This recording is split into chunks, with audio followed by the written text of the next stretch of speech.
Hi, I'm Art Lowel from Admire. I've made a few contributions to DSpace in the past, most notably the Mirage 1 and 2 teams. And I'm here to present my prototype for a new DSpace UI based on Ember, and it's called December. I've given this presentation live once before, but something went wrong with the recording, so now I'm redoing it as a screencast. I will try to answer most of the questions I got during the live session at the end of this presentation. So the technologies I use for my prototype are Ember.js, Ember CLI, and the whole thing runs on a vanilla DSpace 5 REST API. Ember.js is a framework for creating web applications in JavaScript, and Ember CLI is a command line tool that helps you build and structure those applications. You can compare it to the Rails tool or Yeoman if you're familiar with that. So the guidelines for this task were not to spend over 80 hours. I spent between 70 and 80. It was to use either REST API or DSpace's Java API. We used the REST API. The team wasn't supposed to be fancy. It was supposed to use Bootstrap and emulate Mirage 2. So we used the vanilla Bootstrap with a few CSS tweaks to make it look like Mirage 2. The code was supposed to be developer friendly. Well, I believe it is well structured, although there's always room for improvement, of course. But we followed Ember's guidelines for structuring your code, and we used JS hint validation, and the whole thing validates. All code was supposed to be publicly available. Well, it is on GitHub, and there's a demo on december.admire.com. The documentation is also available on GitHub, spread between the README and the wiki. We didn't have to mock up any missing features because we were able to implement everything in scope. So let's have a quick rundown of what the prototype looks like. I'll go to the browser. So this is the home page, and you see it has a header, a footer, a sidebar. The whole thing is responsive in the same way that Mirage 2 was responsive. We used the same HTML structure for it, so the sidebar works the same way in all screen sizes. So if you go to the tablet kind of size, you see it just nudges things to the side. Let's maximize that again. And let's take a look. Of course, on the homepage you have a new section that is basically hard-coded in here because the REST API doesn't provide news, so this is simply a template containing this content. And there's a list of the top-level communities. So let's go to one of those communities. Well, the only one, of course. Here you see logo, introductory text, news, copyright text, the same things you would see on a regular XML or JSP UI. You get an overview of the communities. If this community had any sub-communities, you'd see them here, but this one only has collections. So let's take a look at one of those collections. It has the same thing. You have a logo, introductory text, copyright text, and news. The difference is here you have a browse tab where you can see the items in the collection. Also notice on the sidebar there's a context sensitive box that only shows up on collection pages that basically just mimics the tabs in this case, simply to show off that it is possible to add context sensitive sidebar menus. In here just before the demo I lowered the page size to 3 so you could be able to see that pagination works.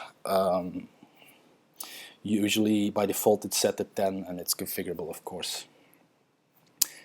The item page was modeled after the simple item page in Mirage 2. You have thumbnails, a thumbnail, if you click it you download whatever it is, a thumbnail off. You have a list of files here, some metadata, collections, the items in, and a link to the full item record. Full item record is also modeled after Mirage 2, is simply a list of all the metadata fields in there and a list of all the files. Again, you can download these files, they have thumbnails if they're available. And you have the item appears in the following collections here. So that about concludes the public section, I think. I can just highlight, of course, the trail here works, and these links are clickable. And also, we're using the history API, so URLs will just look like URLs on a static site, but they're updated dynamically by JavaScript. This does mean that you can just use your browser's history like a regular site. So let's try, let's go back to that item here, and let's try to edit it. Of course, that means I have to log in first, and luckily the module I used to enable authentication in Ember allows you to mark a route as authenticated, as needing authentication, and it allows you to log in and return to that route with no problems.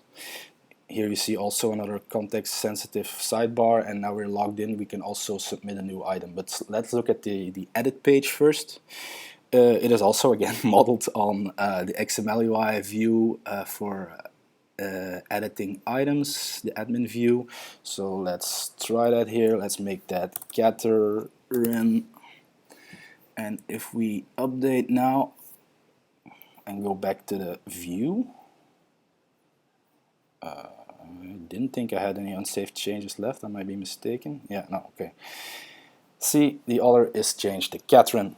There's also an edit page for the bit streams in the item, which has checkboxes to remove bit streams in the same way it works currently, and an edit page for every bit stream. Let's go to one of those. And here you can, for example, like replace the file. Let's do that. Let's see, maybe I can find a document here somewhere I can use. I believe I used to have like a test file. No? Well, let's just use this standard Apple thing. It's a sort of manual that explains how stacks work in Apple. So let's call that about stacks.pdf and save it. Okay. Now if we go back to the parent item,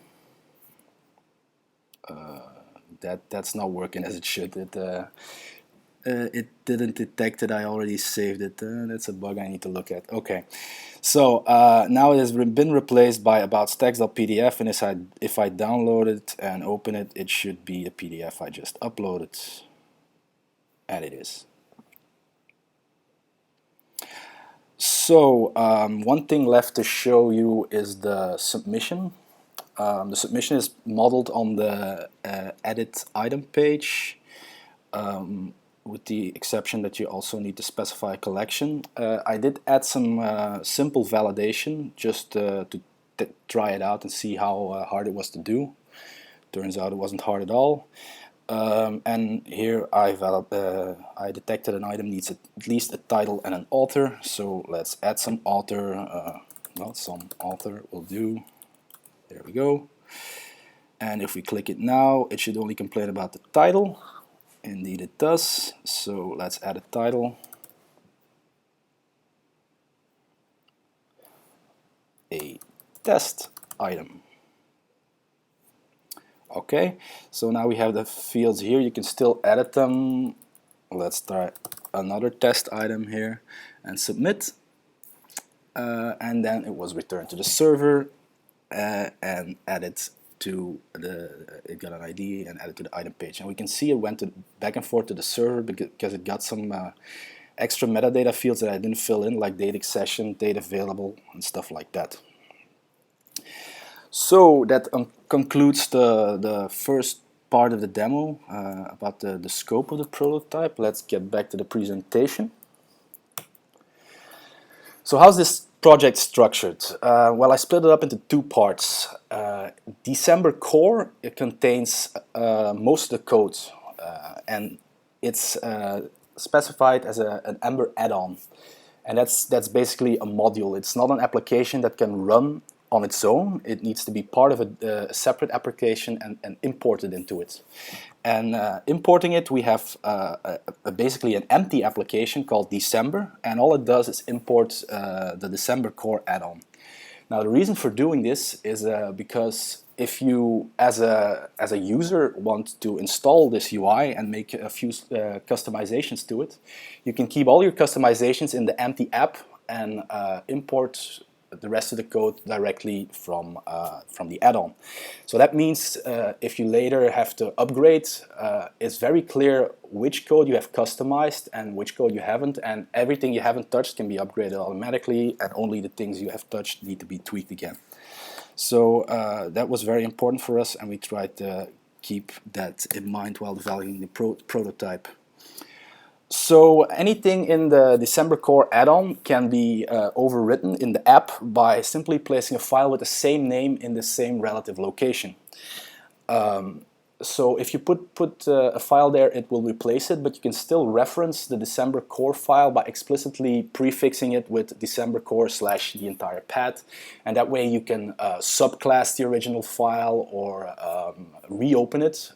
Reopening means that if you reopen a class and you add like a method to it, all instances of that class will automatically have that method. Whereas a subclass, you have a separate type of object that doesn't transfer to all other instances. So this add-on system is very powerful, and I believe that the optional DSpace features that were like mentioned on the wiki, like the embargo example, should be implemented as add-ons, because if you implement the embargo functionality as an add-on, you can, in the December app, you can import first the December core, then on top of that import the embargo add-on, and finally your local customizations will be overriding at the top, so you can override both the core and the add-on if you'd like. So I believe base themes like Kubrick or Mirage, for example, should be implemented as add-ons as well. Again, for the same reason, you can have a base version that works for everybody, and the end user can make customizations that only work for their local repository.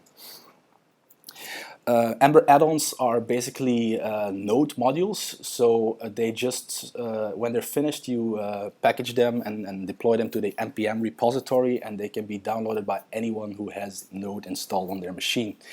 Ember CLI also has a helper for installing these modules. You just type Ember install and the name of the add-on at the root of your project, and it will be installed and get the basic configuration automatically. So let's do a little demo of how you can customize things in this platform. Well, let's not do that at the moment. Let's take a look at IntelliJ. So first, let's take a look at the simple item record, maybe for an item that has a little bit more metadata. This test web page once again. Let's take a look at this metadata. It has some subjects. So let's add subjects to the simple item page as one of these little sections here. How does that look? Well, if we go to IntelliJ and take a look at the simple item page template, it's this thing here. It's a handlebars template. Well, actually, it's a variant of handlebars called HTML bars, but for all intents and purposes, it's exactly the same. And some of you may know handlebars, as we already use it in Mirage 2 to render Discovery's user interface. So it's basically just HTML, then with these double curly braces, dynamic things thrown in. So this HTML defines how things are split up in rows and columns according to the Bootstrap grid, and then we have these things here, and they're called components. Now you should think of a component as basically a little more complex HTML tag, like a select. A component has its own structure and its own behavior you can attach to, and it doesn't know anything about the outside world that you don't pass into it. So in this case, we have a file section, and we pass into it a variable called bitstreams that we get from a model called originals. So it basically means the model is the item and originals is everything in the original bundle. Same thing goes for like this date section. It needs metadata, of course, and it gets its metadata from the item, which is the model. So we'll need to add a section like this. Let's here, if we take a look at the browser once again, we want to put the section between URI and collections here. We want to put a subject section. Okay, so let's duplicate this and let's call it subject section. It is also based on metadata, so it will also need to get past the model's metadata. So if we save it now, a nice feature of Ember CLI is that if you save a file, it automatically detects it and it will automatically refresh your browser. But now, of course, there's a problem because we specified a subject component, but we haven't created a subject component. So if we look at the DevTools, we'll see an error that says a helper named subject section cannot be found. So let's create that. And we can do that using the Ember CLI command line tools. And we want to generate... no, I spoke too soon. I'm editing the December core simple item page, and of course, as I explained earlier, we want to keep our customizations separate. So let's not do that. Let's make a copy of this in the app. As you can see, the app here is nearly empty. It contains some styles and an empty templates directory. That's all that's in there. The app.js is just the standard. Nothing was modified there. It's basically an empty app that does absolutely nothing but import December core. So instead of editing this in the source version, we'll want to overwrite this in the app. So let's generate a template called items item simple. That's the same relative location this thing is in. Let's close this. So if you look here, it's called templates items item simple. So this generator will create that in the app for us.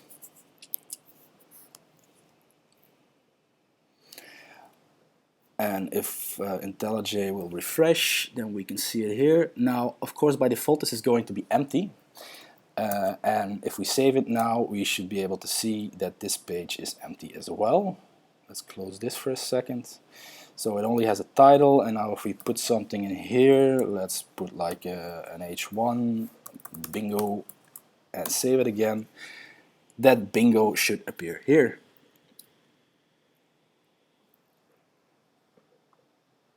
And indeed it does.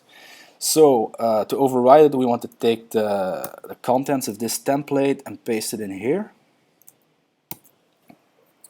Save it again, and then we should have our regular item page once more.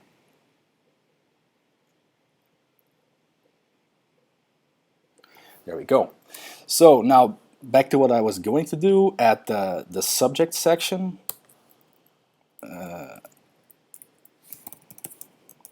And again, verify that it breaks.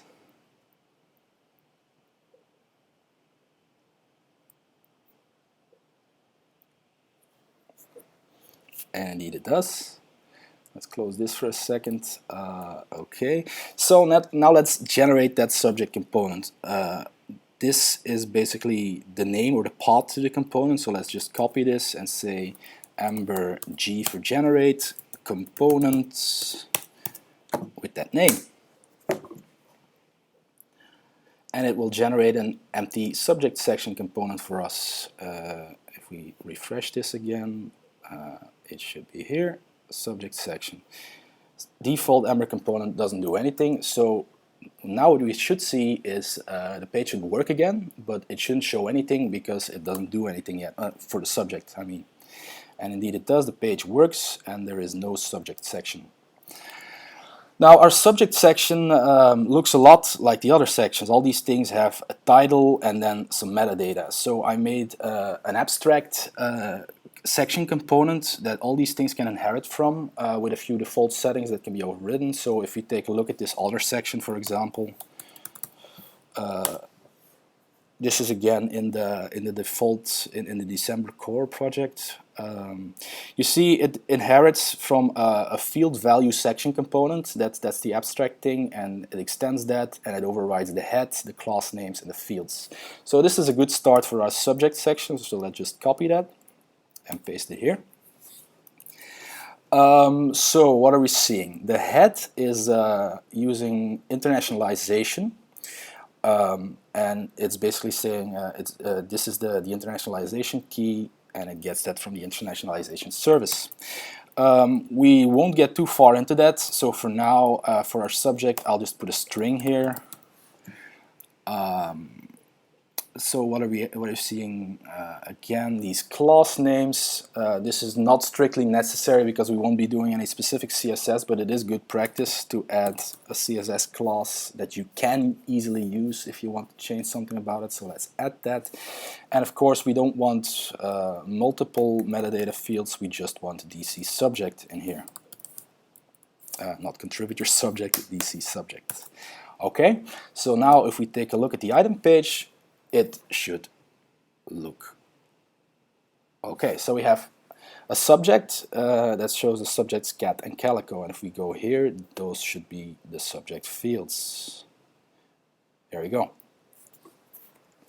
Now this field value section component, if we take a look at it, field value section here, it is basically, it has these fields as well. The head, the class names, the fields should all be here, and some other properties. So what you do when you extend it is basically you inherit all these properties and you can override the select view you want.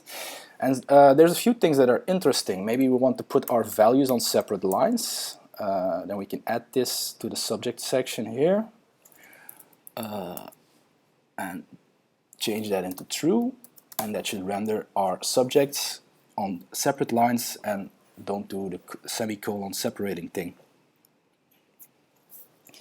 So let's take a look at how that works in practice. If we look at the handlebars template for that abstract component here, we'll see that basically it starts with testing, is there a value? If there isn't a value, it shouldn't need to render anything. If there is, it's going to render another even abstract component even higher up the chain. That's just a simple item view section that doesn't have to do anything with metadata. It's just something that says I have a head and I have some classes and I have a body. That's basically it. If that values on separate lines is true, so anything you define here in your component, you can access directly in your template. So it's just checking if that is true, it will put everything in a div. Otherwise, it will use the values as string property.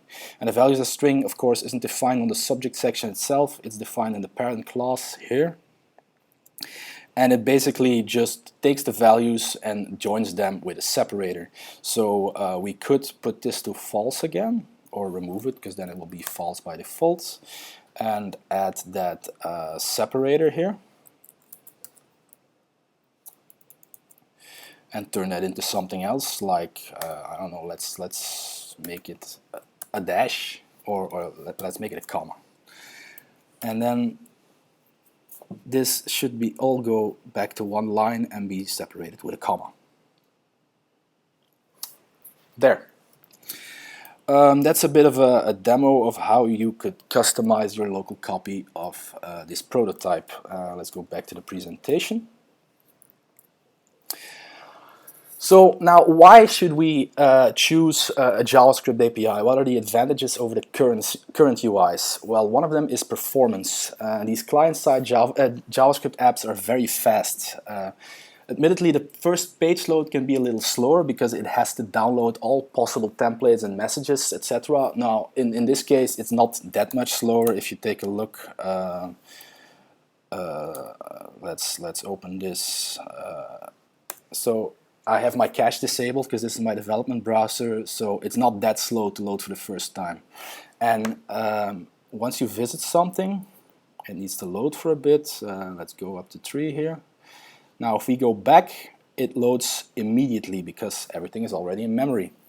So it is a lot faster than the client-server model, because all it needs to send is the JSON data, and when it already has the JSON data, it doesn't need to do anything to render it again.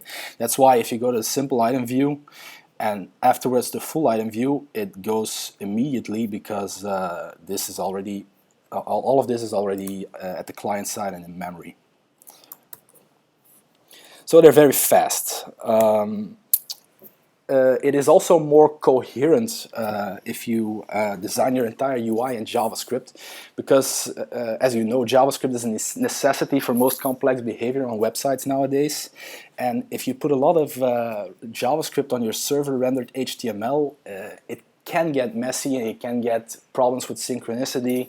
And the whole thing just works a lot better if you can think about it as an entire framework all in JavaScript, and you can make those problems go away by solving them properly instead of having a bunch of spaghetti code that just tries to insert little bits of dynamic behavior here and there. So you have a lot fewer synchronization problems if you develop all your JavaScript in a framework.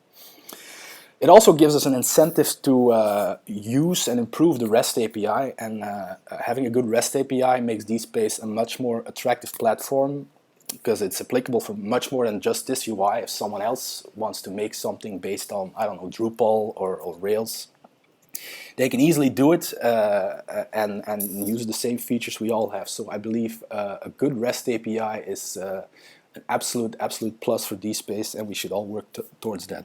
Of course, that also guarantees a better separation of concerns, because all communication between the UI and the backend have to happen through the REST API, so you can't possibly call a backend class like we can see in some JSP files in DSpace. Maybe not as much anymore, but that used to be a really big problem in DSpace anyway. So now we have a few reasons about why we should use JavaScript, then why Ember specifically. Because I believe Ember has a very good way of solving problems using convention over configuration. If you solve a common problem, you don't have to write a lot of codes, and they make it very easy to follow best practice, and they make it hard to go against them.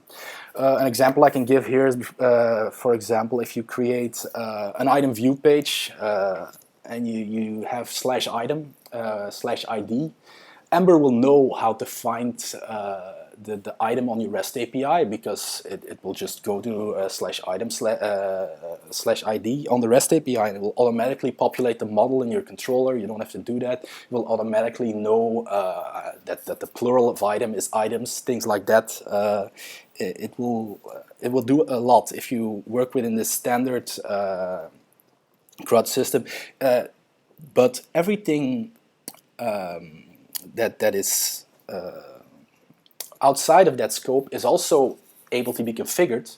It doesn't happen automatically, but it does give you a lot of leeway, and I'll get to that when I get to the questions later on.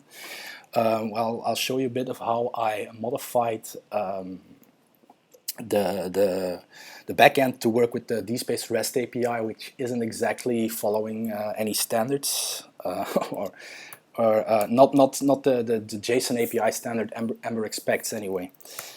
So Ember was also designed with backwards compatibility in mind, and that's very important for them. They have 6-week release cycles synchronized across all modules that are the core of the project. That's Ember.js, CLI, data, authentication, and they add new features as soon as they're done. And legacy features are deprecated until at least the next major version of Ember, and that's only happened once before, because 2.0 just came out a few months ago.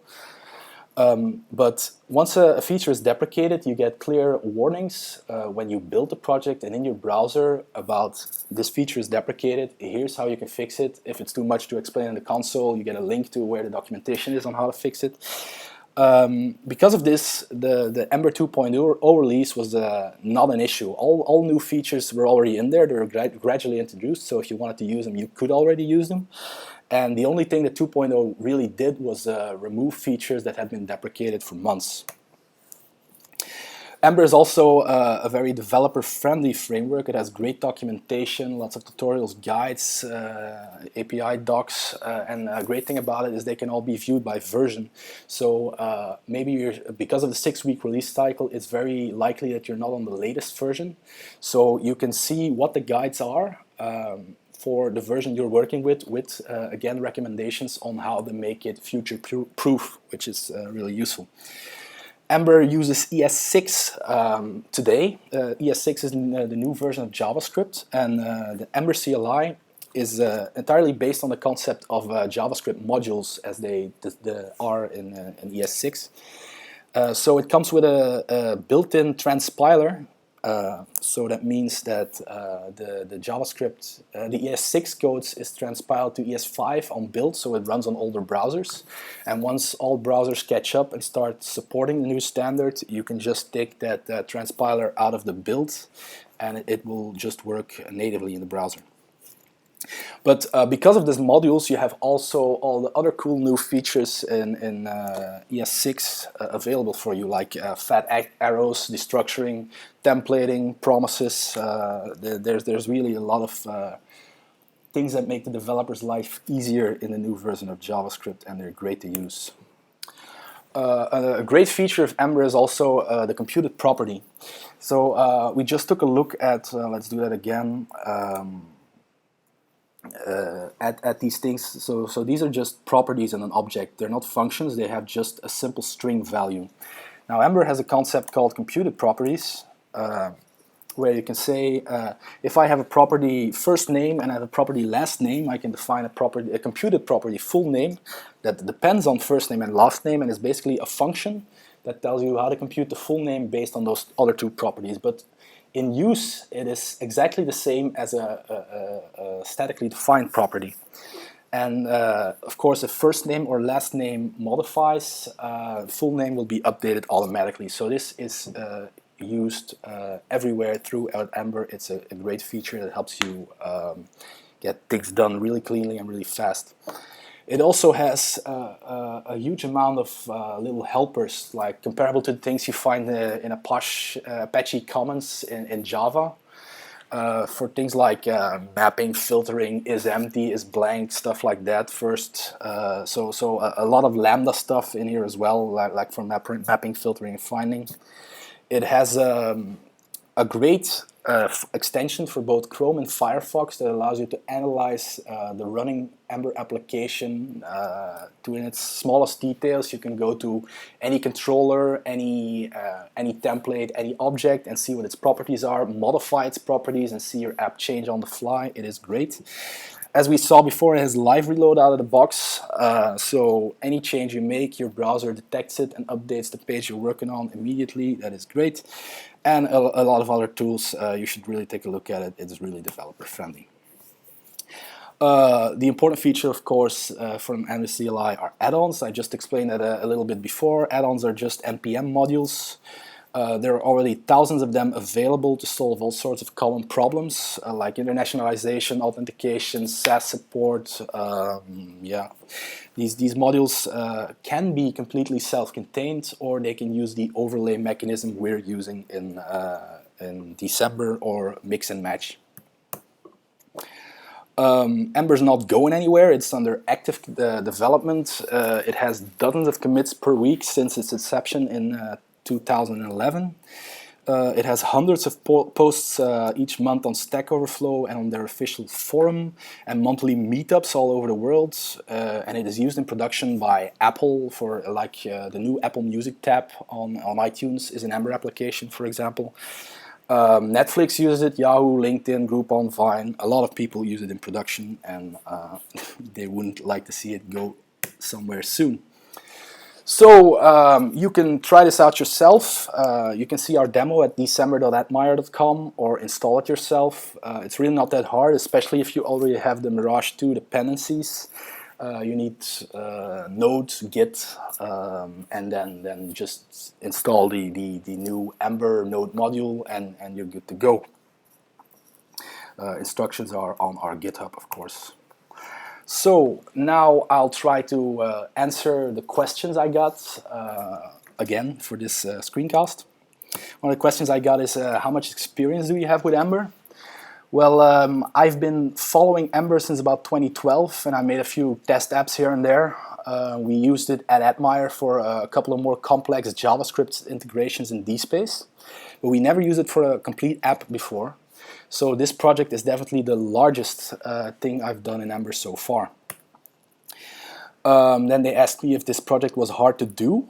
It was actually a little easier than most of the other things I've tried so far, because the parts of DSpace we're showing in this prototype are mostly standard things like showing resource, editing it, and saving it again. And that's precisely what Ember's convention over configuration model is made for, and it's right up Ember's alley. Let's say I put it like that. So it was a little easier than most of the other things I've done with it. Then I got a question about why the item display page is split up into so many different components. Would it not be possible to put everything straight in the template? So let's take a look at that once more in IntelliJ. So you have here this, all this contains is basically what it's showing, and then a little bit of structure on how it should be structured.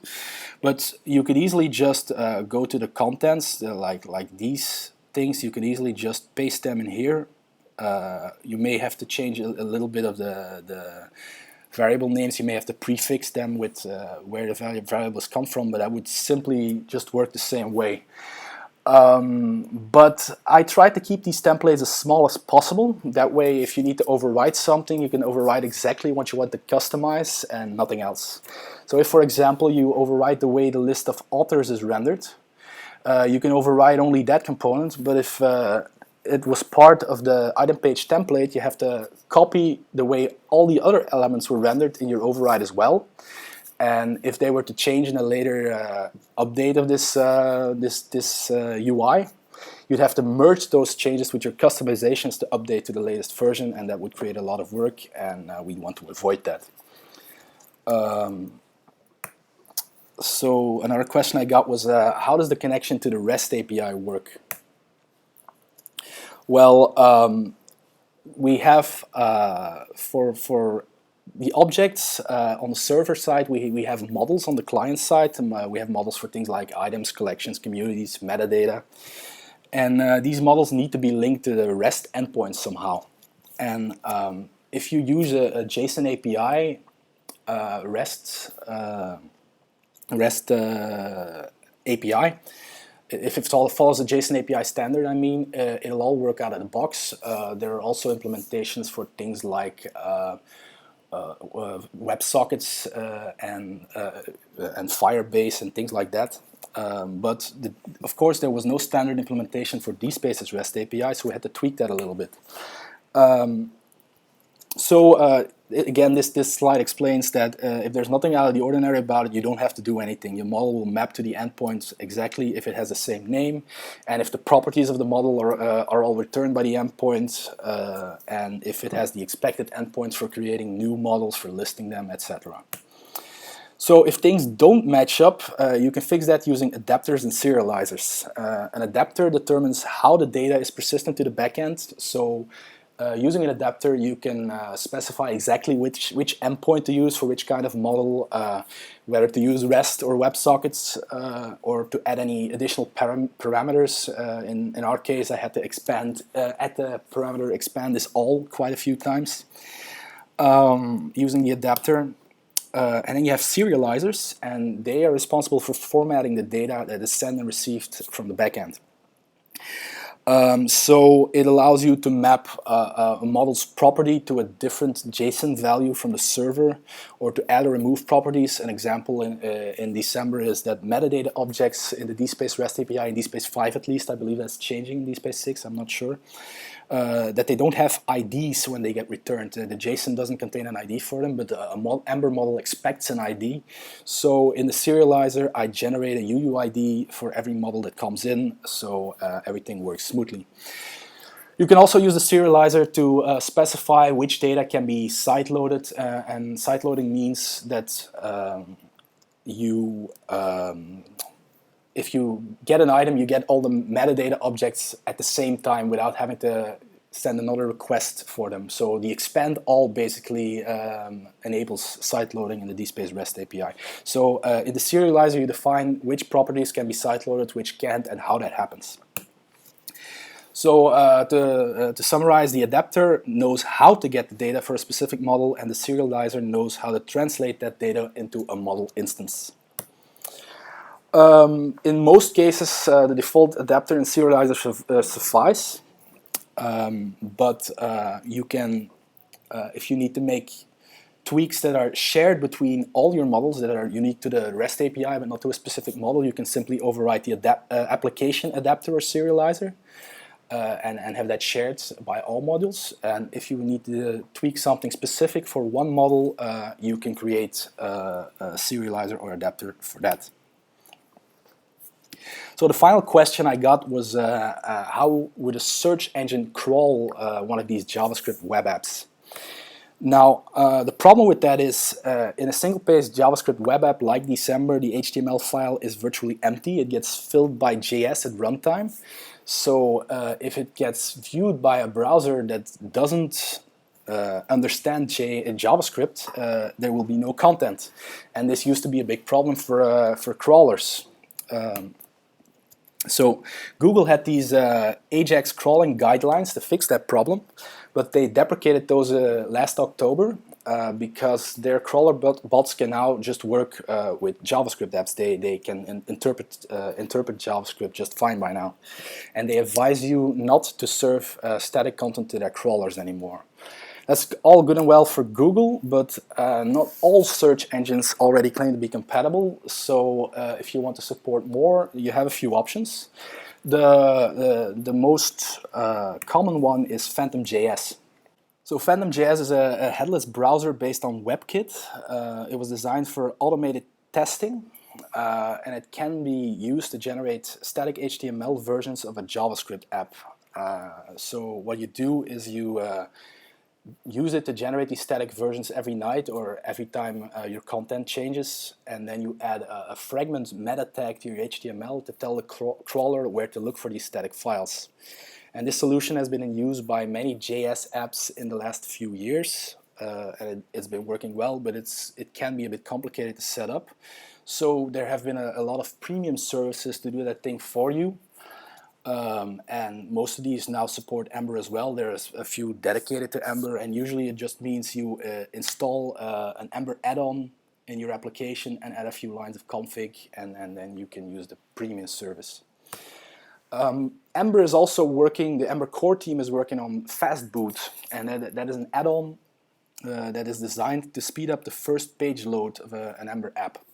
So basically, they want to render Ember pages server-side in a Node virtual JavaScript machine, and just send the pre-rendered HTML to the client, and as soon as the client has downloaded all the JavaScript required, it will take over and start running as the JavaScript app we know. That has the nice side effect that it will also work for browsers that don't support JavaScript at all. But currently Fastboot is still in alpha, and they don't advise you to use it in production just yet. Well, that's it. Thanks for your attention.